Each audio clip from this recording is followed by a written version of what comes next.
If you have over $200,000 sitting stagnant in your bank, retirement account, or home equity, then you're literally losing money.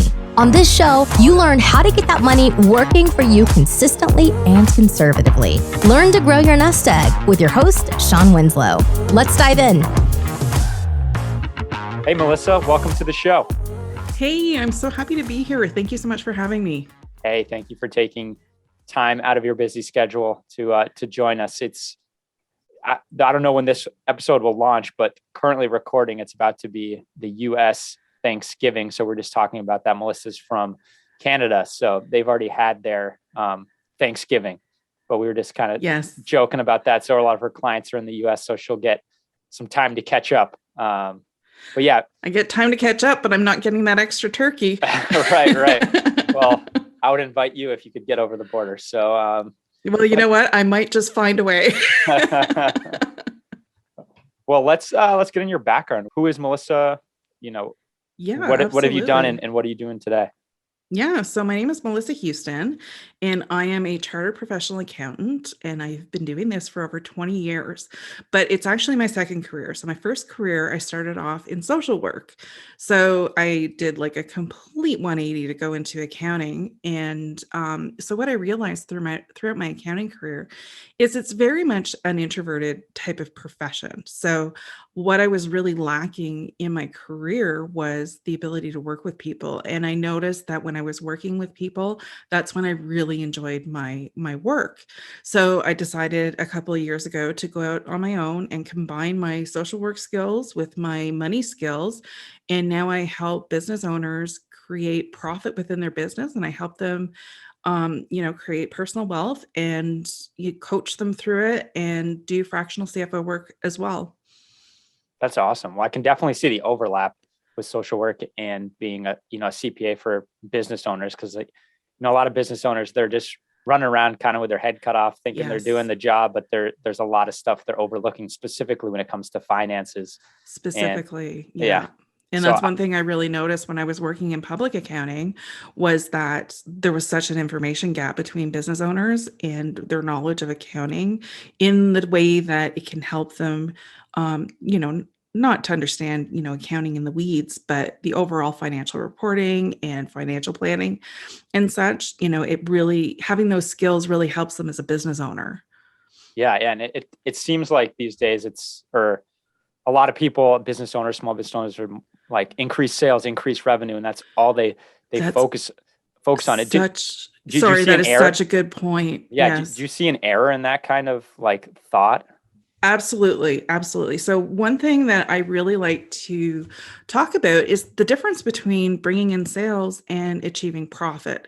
So often, I've worked with hundreds of companies over the years, and I have seen seven-figure businesses go bankrupt because they're not making profit, right? So if you're focusing just on the sales and bringing the sales in, bringing sales in is absolutely great. That is definitely the first step in a business.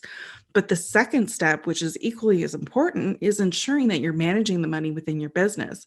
So that means creating profit. The reason why businesses exist is for profit. So if you're not creating that profit, and so many business owners aren't even aware if they are or not, they're judging, how well they're doing through the cash balance in their bank account. Right. And that is completely different from making profit in your business, because cash is always timing. It's the timing of the money that's coming in and going out. Right. Whereas your profit line is absolute. It's going to tell you exactly how much you've made to reinvest in your business or otherwise. Right. So understanding the expenses that are tied into creating that profit, or understanding your pricing models for creating that profit. There's so many intricacies about your numbers that you should be aware of, so that your profit levels and if there's room to increase those profits. Yeah, and I feel like a lot of business owners, they think they can, the whole Band-Aid thing, just create more revenue, more sales will fix any problem they may have, which is not true. And it's why I love the book, The Profit First, because that forces you, one, to take the profit first, thereby forcing you to find any issues you may have underlying in your business. So then thereby you can, reduce your expenses or fix those errors, so you can then meet your, debt and expense obligations, which I feel like most people would never do that if they're not taking that profit first, because they just think, I'll just keep pumping more sales, more revenue. That'll just fix the issue, which it doesn't. Absolutely. And you bring up really valid points. But I think a lot of the problem as well is in the industry. Quite often, when business owners are saying, okay, I don't have enough cash coming in, then, business coaches or what have you, their first answer is, create a new offer and get that cash coming in, right? Mm-hmm. But they're not considering the money leaks that are going out in their Right. business, right? So if you're, it's the analogy of the leaky bucket. So if you're filling water into a leaky bucket, you're going to keep having to fill that water in. It's never going to be completely full until you fix those leaks. So it's not beneficial to constantly bringing in more sales because you just can't keep up with that cycle. Yep. And I don't want to deter anyone who's listening from, wanting to start a business, because I think it's the best way out there to grow wealth and create that time freedom that we're all really looking for. Now, don't get me wrong. This is, running a business isn't going to take time. It does. But once you get to a certain point, you can kind of, set it up with processes and systems to then kind of get some time back. But Melissa, my point of this is, do you agree with that? Do you think, owning a business is a great way to create wealth, Absolutely. and create a better, life for yourself and your family? Absolutely. And I loved that you mentioned that because, as a business owner, if you're a small to medium-sized business owners, generally you own 100% of that business. So if you're creating wealth within your business, you're creating that profit, you're creating the value of that business, your business can be your biggest financial asset. So often you hear financial advisors say, your house could be your biggest financial asset, but that's not true when it comes to business owners, because you can build a business, however big or small that you want. And when the value of your business increases, if you're 100% owner of that business, the value of your personal net worth increases as well. It's so true. And it just gives you so much more flexibility. And I feel like today's day and age, that's what a lot of people are looking for, Yes, especially with the Great Resignation, right? Yeah, exactly. Yeah. And people just want more time to do whatever they want when they want and with the people they want to do. And that traditional, 9-to-5 W-2 generally doesn't allow for that. And I'm not saying there's nothing wrong with that. I know people who love that type of job, that security, that they can just go home and, just turn off when they get home. But most people who are listening to the show, I know don't feel that way. And I just think it's important. I'm glad you're talking about it, that what businesses can do for owners, not just from a wealth standpoint, but also from, a personal, life, quality of life and time freedom standpoint, which is very important to me. And I know others listening, but can we jump into common mistakes that you've seen business owners make? I'd love to talk about that. Okay, perfect. So one of the first common mistakes I see is not separating your personal finances from your business finances, right? So when you are running a business, you need to treat it as a separate entity. Even if you're self-employed, you need to track all the business expenses coming in and going, or all the business activity coming in and going out in the business.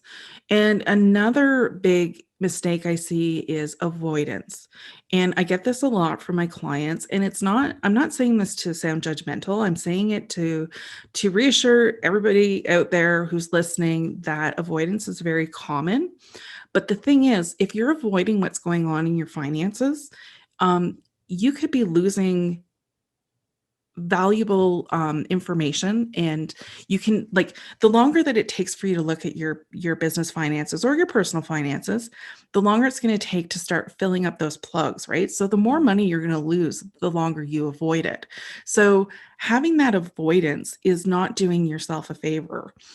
Being afraid to, look under the hood, so to speak, into your business and understanding what's going on in your business can be overwhelming for a lot of people. And my clients, 99.9% of them tell me when we first start working together how overwhelmed they feel and how much they don't want to look into their business because they're so afraid of what those numbers and that information is going to be telling them. And whether it's good feedback or bad feedback, the point is the earlier you look at it, if things aren't going as well as you want them to, you have that opportunity to change it. So you don't know what you don't know, and you can't fix what you don't know is broken. So if you look at your business finances and you understand how to change them, you're essentially setting yourself up for success. And then if things are going really, really well, then that's great news. But you can also take that information and use it across the board so that things are going to like you can capitalize on that and grow your profits. So those are definitely two of the major mistakes I see business owners make. That's a great point. And from the, separating the two, personal and business, do you have any resources that you recommend or any type of software that you recommend people use to do that and make it kind of seamless? I don't personally recommend, like I'm old school where I use a spreadsheet, right? Yeah.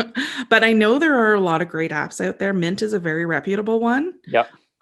So that's what I would go with. But I also caution people to be very careful of the apps that they're using, because there's a lot of sensitive financial information data out there, and you have to be careful of company data breaches. So for that reason, I don't really recommend any, because I don't want to be legally liable. No, for sure. I get that. Yeah. And I also think people can use it as a crutch too, just assuming that because Yes. this is some software that was written by people smarter than them, that it's going to, work every time, which is not the case. It's you still need to check, use checks and balances. But I agree with both of those. And when I was first starting out, growing my real estate business, that is something I focused on, but wouldn't always do, right? Because there's a lot of, overlap.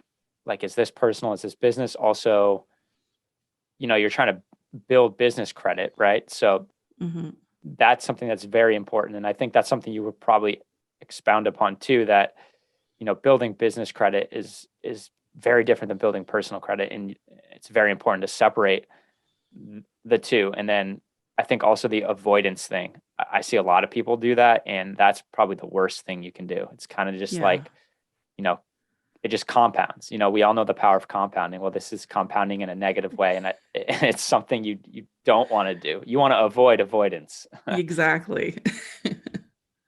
But no, those are some great points. And I guess, and just to elaborate on that separation of personal and business finances. I mean, you brought up a really good point about, building your credit and your business and stuff. But another reason to keep them separate, and this is a very important reason, is because if you were ever audited from the IRS, if you're not showing a strong audit trail of what's a business expense versus what's personal expense, you're going to, be on the hook and probably have to pay tax on that business expense because you can't prove otherwise, right? So it's really important to keep everything separate and keep a strong audit trail. Yeah, definitely. Don't want to get in trouble with the IRS. Yeah. No, thank you. I guess what I want to talk about is, scaling a business, because I know a lot of people who listen are, invest in real estate, and they're looking to, grow their business, buy more assets, bring on a team. What are, from like an accounting standpoint, do you have any like tips on what to do or what not to do when you're trying to scale your business? Absolutely. I'm a huge believer in growth projections. If you're considering bringing on a new asset, really understanding the expense of bringing that on. So understanding, like, if you have to borrow money, what your interest rate expenses, all sorts of other things that are going into, because essentially when you're bringing on a new investment like that, it can be viewed as either a separate project or a separate business, depending on how you structure it.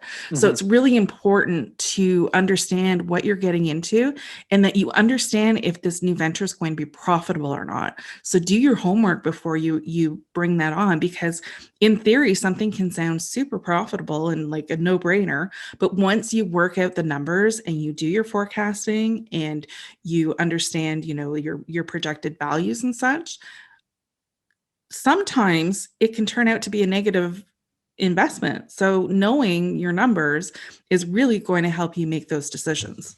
Yeah, definitely. That's one of the most important parts of what we do is knowing the numbers, being comfortable with the numbers, and also make sure they're realistic. Yes.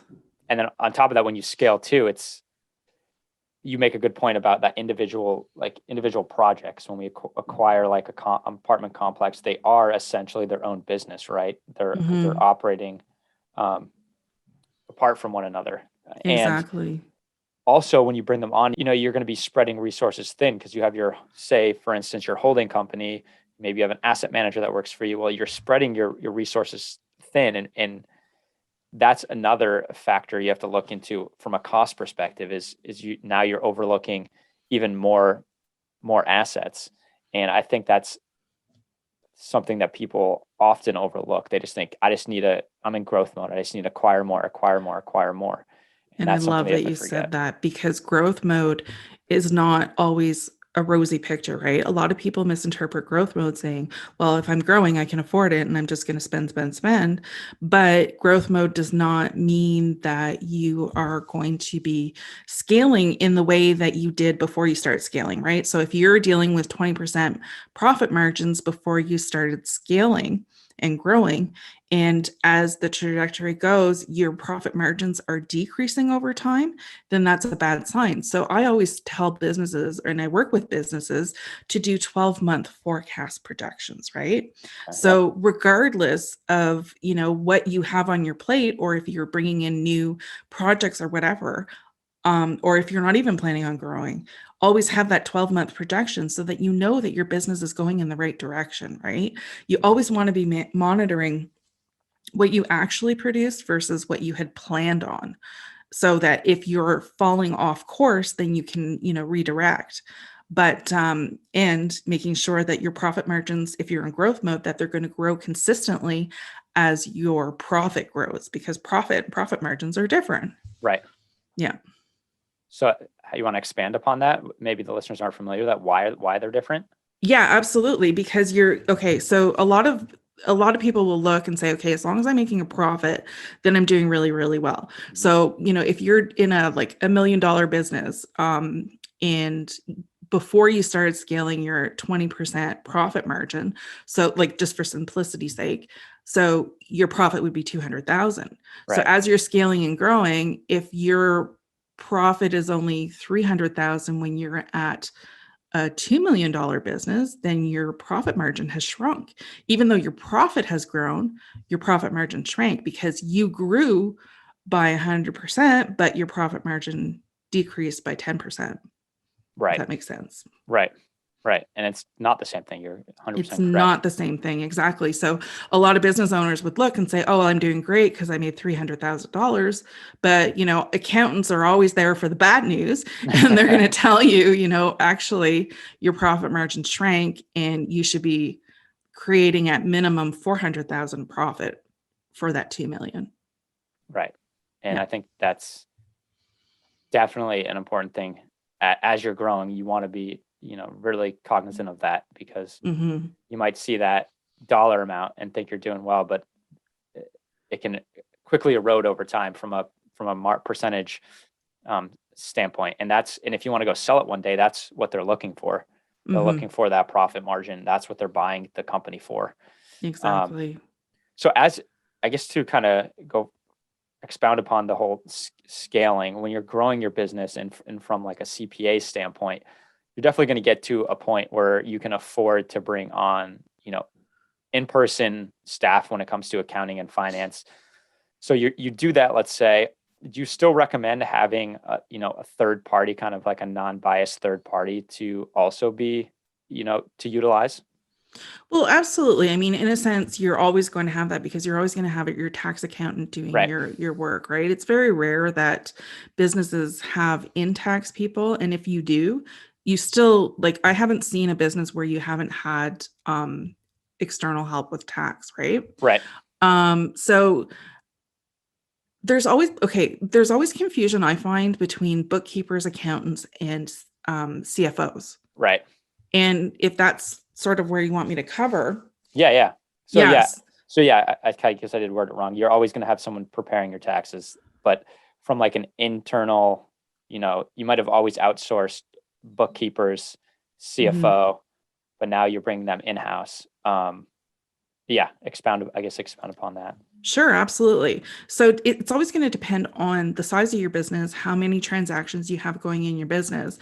But if we're talking $1 million business plus, it's always great to have a bookkeeper, whether they're outsourced or they're in-house, doesn't matter. But if, as long as somebody's doing the data entry Yeah. of your business in timely, reliable fashion, then, you know, that's fantastic. But you also need somebody to review them. So it's going to depend on your budget. So if you don't have like the funds or the means to hire somebody full time as an employee within your business to be that high level, most senior financial reporting and analysis type person, you can always do the fractional CFO route where you can, or CFO controller, whatever level of accounting that you're needing, where you can hire somebody, you're hiring them on like a retainer purpose, where they come in and they analyze your business and they give you, you know, really good advice, but you're paying for a fraction. So Right. there's so much flexibility now in the accounting world where you can have a level of service, like service at each level, and you don't have to 100% invest in-house, if that makes any sense. I don't know if I'm getting lost in my words here, but what No, I'm no, trying, go ahead, sorry. sorry. No, I'm just saying what I'm trying to say is that you can have your bookkeeper, you can have your senior accountant, you can have your high CFO level person who's advising you strategically, and you don't have to have any of them working for you full time. Yeah. So where would Melissa fit into this if a business owner wanted to utilize your services? Yeah. So typically how I serve my clients is if they come to me and they're like, I don't have anything in place right now and I need somebody, then it would be like, okay, we've got bookkeeping services for you. We've got fractional CFO services for you. And, you know, we're there to help you create your budget, your forecasting, doing your monthly reporting, doing your variance analysis reporting on a monthly basis, giving you strategic advice. You know, if you're considering that investment, working through that plan with you. There's all sorts of ways that a fractional CFO firm can help you. And then there's also business coaching, where if you're a smaller business and you're like, you know what, I don't think I need a CFO, but I really need to invest the time it takes to learn this stuff so that I don't get too caught in the weeds, but I understand how to read my own financial statements and I understand how to create my own financial plans and stuff. Then there's business coaching that we offer, where we work one-on-one with the client to build up their skills so that they have the ability to do it themselves. Awesome. So, you know, as a busy business owner, we're all just running around, you know, with our grand vision, our grand goals, and focusing on what we do in our business, right? And hopefully at one point not working in the business, but working on it. But until we get to that point, where do you think business owners should focus most of their time on when it comes to, you know, accounting, their financials, from the aspect of what you just mentioned of kind of knowing enough to be dangerous, but not having to go too deep into the weeds? What do you think are kind of some major things that, I guess, a couple things they should know? Absolutely. That's a really good question. You know, and as business owners, I get it. You don't want to be in the weeds, right? You should have that bookkeeper who is qualified doing good work. And then if you're running your own financial reports, run them every month at the very minimum. Understand what those numbers are telling you, right? You understand if you're profitable, what your profit margins are. You know, you can look month over month, year over year, that type of stuff. Understanding how to create a financial plan for your business. So doing that 12-month plan ahead work, understanding where you want to take your business. So if you want to go from a $500,000 revenue business to $1 million in a year, how are you going to plan that out? How are you going to plan out your services and the expenses that support those services? And then, you know, making sure that, you know, having a financial plan, a projection for a year is all fantastic. But if you're not monitoring your progress against that plan, it's almost kind of like a wasted effort, right? Right. So make sure that you go in and run those reports every month where you see like, okay, this is what I planned. This is what happened. Why are there variances? So understanding those variances really helps you make the corrections for the following month to ensure you don't make the same mistakes. Or you know, like if you're seeing like like basically you'll see the problem come out in the numbers and you can make those corrections. Like for example, if you're, you know, you I don't know, projected like you would spend $1,000 in advertising and you ended up spending $10,000 and it did not produce those additional numbers in revenue, then you see like, okay, pull back on the advertising. Clearly it's not helping us, or what do we have to tweak to make it help us? Like whatever. You're just focusing on what those expenses are. It's expense control. Right. And then cash management, that is key as well, right? 82% of businesses fail due to financial mismanagement. Wow. And yeah, so one of the main factors is the cash management process. If you don't have a cash management process in place, then essentially you're putting your business at risk, because that's what keeps the fuel going in your business: cash in, cash out. So becoming short on cash and no longer having the funds to meet your financial obligations puts your business at risk as well. So getting a good cash management system in there as well is very important. So those are like high level CEO activities that you can do without having to hire a CFO to come in and help you. Well, that's great. And from a cash management system, is that just something like you build yourself proprietarily, or is that something that there could be some type of something already built out there that you Yeah, could absolutely. use? It depends on which software system that you're using. Most good ones have cash management reports that you can run, and it's all integrated and it'll spit out a cash report. But just understanding the basics too is going to help you, right? Yeah. If you logistically understand that if I have client A who's a big client, they owe me $10,000, I'm expecting the check this day, but I owe $10,000 to this vendor. Making sure that there's no overlap, or that client A is not going to pay after the invoice is due. Like it's a lot of timing, right? So Right. having that cash reserve, or secondary line of credit or something available to be that cushion for timing differences is extremely helpful as well. Yeah, definitely. And listeners, for those of us that are real estate investors, what we would be using, what she's talking about is within your management system, you're going to have some type of, delinquency report. So you can see what tenants are not paying, and you're most likely collecting late fees on them. And that's one of the ones I always look at, is where are delinquencies at? Who hasn't paid? What are we doing to follow up with these people? And I think that's super important. So that could be in any type of management software. They're going to have that feature where you can run that. So important to follow up on that. And the earlier you follow up on stuff, which obviously you would very much so with rental properties, but I mean, for any outstanding invoice that hasn't been paid, it's always good to follow up. The earlier, the better. Exactly. And then the reserves is very important too. So we always build in reserves based on, a vacancy reserve, a maintenance reserve. It's very important. And you're generally underwrite. We're looking at, $300 per door in reserves. And then, vacancy is generally, depending on the asset, but on average 6, at least when you stabilize it, you want it to be 6%. Even though you might be running at 100% occupancy, it's just safe to have that buffer. And that's very important to do so when you're underwriting and when you're managing. Absolutely. Well, Melissa, before I ask you the last 2 questions, this has been a great episode. I'm learning a lot as well. But before I get into the last 2, where can people find you if they wanted to connect? Absolutely. So the fractional CFO agency.com is my primary website. And then melissahoustancpa.com is my more personalized website. Go there. There's, you can email directly. Instagram, I'm at Melissa Houstan CPA, and same for LinkedIn at Melissa Houstan CPA. Awesome.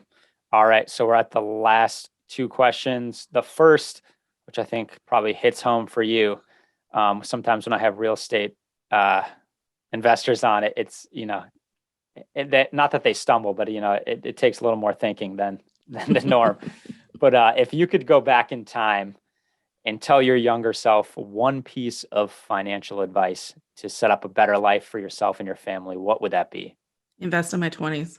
There we go. That compounding interest. It really is the 8th wonder of the world. It really is, and I wish I had listened to my dad's lectures more when I was younger, because he's like, you should be putting away part of that paycheck and stuff. And I'm like, no, I'm young. So I would correct that. Listen to my dad.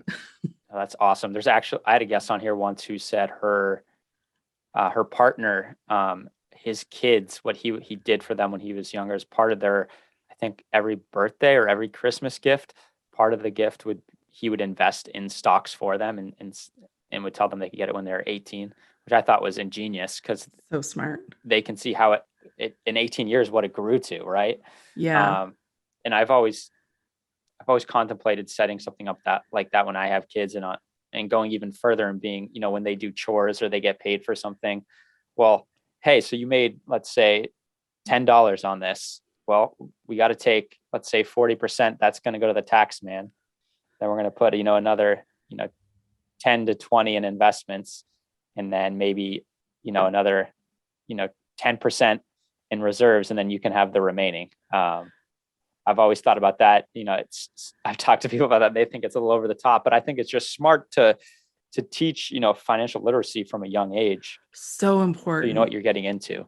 Absolutely. It's so important. I mean, I have to say, like, with my own kids, who are 18 and 19 right now, they were both spoken to about financial literacy throughout their lives, understanding exactly what you were talking about, allocating allowances or, job earnings or whatever.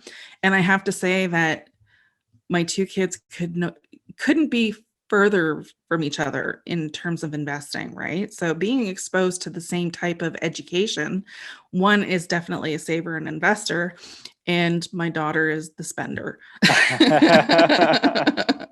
She's like, yeah, she's like me, right? Yeah. I got lots of time for that. Right. Yeah. So in theory, it sounds fantastic. My kids are a result a little bit of that experiment, and it kind of went 50-50. That's funny. Yeah, you just got to train that dopamine hit, one from buying something to saving. Yeah. If it's possible. But yeah, I know that everyone has different personalities. But last question. Do you have any books or any type of resources that you could recommend on the topics we've been talking about today? Absolutely. So because I'm Canadian, my books are Canadian authored. One is The Wealthy Barber. That's the book that my dad gave me when I was like 19. And it is an amazing book, but it's geared for Canadians and the tax incentives that we have in Canada. Yep. And then one more recent book is Beat the Bank by Larry Bates. But a lot of the information in these books are, transferable to the US. It's just different terminologies. Right. And in this book, he talks about the basics of investing, and I loved it. So good. Awesome. I want to check that out. Awesome. Well, Melissa, thank you so much for your time. This has been a wonderful episode. Thank you so much for having me. It's been so much fun. Awesome. Well, listeners, thanks for tuning in again. This was an awesome episode. I would recommend rewinding, listen to a few key parts, especially if you're trying to grow and scale your business. So hopefully you don't get trapped in one of those. I think she said 82% of businesses who fail due to, financial reasons. We don't want that to happen. So take this to heart, what she's saying. Reach out to her if you want any help or more resources than anything. And thanks for tuning in. I'll catch you on the next one. Thank you. Hey, this is Sean Winslow. After being in the financial service industry for years and having candid conversations with good people just like you, I realized that so many of us are wanting an investment strategy that provides solid returns and consistent income without the bumps in the road. There's little known secret that your financial advisor doesn't want you to know. There is investment out there that is less volatile and the returns are stronger. Get more details by going to greenbriercg.com and clicking on the free e-report. And by the way, if this show has provided you any value, then feel free to leave an honest written review and of course share it with a friend who needs it. See you next week for another great show.